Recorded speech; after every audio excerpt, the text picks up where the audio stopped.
আমার কাছে টাকা নেই, আমি খুব বিপদে পড়েছি, এই কথা এক ভ্যান চালক ভাইকে বলবো, দেখবো আমাদের ফ্রিতে হেল্প করে কিনা, কিংবা আমার কিছু টাকা পয়সা দিয়ে হেল্প করে কিনা, কিংবা আমার এখান থেকে অন্য একটা জায়গায় নিয়ে যে দেখে কিনা, নিয়ে যে দেয় কিনা। তো আপনারা ভিডিও যারা দেখছেন প্লিজ একটা করে লাইক দিয়ে দেবেন, একটা করে কমেন্ট করবেন, এন্ড ভালো লাগলে শেয়ার করবেন। তো দেখেন ভ্যান চালক ভাই আমাদের কি করে। কোথায় যাচ্ছ ছুটিপুর? একটু নিয়ে যাওয়া যাবে? মানে আমাদের গাড়িতে একটু প্রবলেম হয়েছে আর কি, সমস্যা হয়েছে। নিয়ে যাবা? গাড়ি না, শুধু আমি একা যাবো। মানে আমার কাছে মানি ব্যাগ নেই, মানি ব্যাগ ভুল করতে চলে আসি বাসায়। নিয়ে যাবা? সত্যি নিয়ে যাবা? তোমার বাসা কোন জায়গা? এই গ্রামে? তুমি পড়াশোনা করো না? করতাম, তা আমি সমস্যার কারণে মানে পারিবারিক সমস্যা আছে। যাক, তোমার মন মানসিকতা অনেক ভালো। তো হিন্দু না মুসলিম?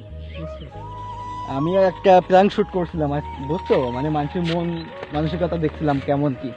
তোমার ডিস্টার্ব করলাম, কিছু মনে নিও না, ঠিক আছে? তো ভালো থেকে, হ্যাঁ, আমার কাছে টাকা আছে, সব কিছুই আছে, জাস্ট একটা প্র্যাঙ্ক ভিডিও করে দেখলাম। যাও, হ্যাঁ ভাইয়া। আমি ওই ভাইটাকে দাঁড়ান করে বলছিলাম, ভাইটার বয়স আমার মনে হয় সর্বোচ্চ 10-12 বছর বয়স হবে, কিন্তু ভাই মানে খুবই অসহায় মানুষ, গরিব মানুষ আর কি, ফ্যামিলিগত প্রবলেম, ফ্যামিলির জন্য পড়ালেখা হয়তো করতে পারিনি। আমি ওরে বলছিলাম যে আমার একটু ফ্রি নিয়ে যাওয়া, আমার কাছে টাকা পয়সা নেই, আমার বাইকে সমস্যা হয়েছে আর কি, এই বাইকের কথা বলে আমি ওর বলছিলাম যে নিয়ে যাওয়ার কথা। তো আমারে বললো একবারে ওঠেন, আমি বলছি আমার কাছে মানি ব্যাগও নেই, টাকাও নেই, তাও বলছে ওঠেন। দেখ, ভালো লাগলো শুনে যে একটা ভাই ছোট পিচ্ছি।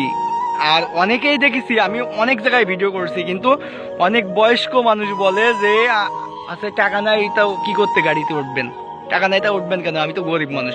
কিন্তু ভাই মানুষ কিন্তু বিপদে পড়তে পারি, গরিব হোক আর বড় লোক হোক, মানুষ বিপদে পড়তেই পারে। জাস্ট আমি ওই ভাইরে বললাম, বললে এত ভালো মন মানসিকতা মানুষ যে ও আমারে একবারেই বললো যে আপনি ওঠেন, আপনার কিছুই করা লাগবে না, আপনি জাস্ট ওঠেন।